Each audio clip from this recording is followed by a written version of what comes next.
ఈరోజు మన రెసిపీ వచ్చేసి చికెన్ పులావ్. బయట వర్షం పడుతుంటే మంచిగా వేడివేడిగా చేసుకొని తినండి, బాగుంటుంది. అండ్ ఫస్ట్ ప్రాసెస్లోకి వెళ్ళిపోదాం. ఫస్ట్ చికెన్ని మంచిగా మ్యారినేట్ చేసుకోవాలి, ఉప్పు కారం పసుపు అల్లం వెల్లుల్లి పేస్ట్ వేసి.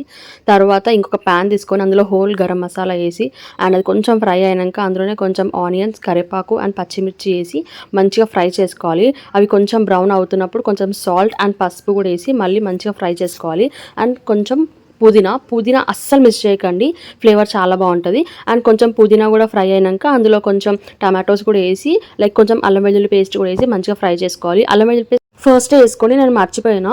సో తర్వాత మనము చికెన్ని మ్యారినేట్ చేసి పెట్టుకున్నాం కదా, అది కూడా వేసేసి మంచిగా ఫ్రై అయినాక ఒక 10 minutes కుక్ అయినాక ఇప్పుడు పెరుగు వేసుకోవాలన్నమాట.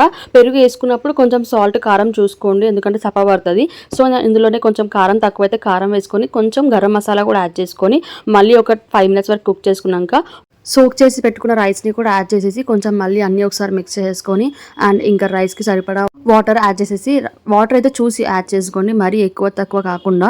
అండ్ ఇంకా మంచిగా లిడ్ పెట్టేసి ఒక 10 minutes వరకు కుక్ చేసేసుకోండి. మంచిగా కుక్ అయినాక ఒక 15 to 20 minutes అయినాక సర్వ్ చేసుకోండి. అండ్ దీనికి కాంబినేషన్ అయితే రైతా చాలా బాగుంటుంది అండ్ టేస్ట్ కూడా చాలా బాగుంది. అండ్ మీకు ఈ రెసిపీ నచ్చితే లైక్ చేసి సబ్స్క్రైబ్ చేసుకోండి.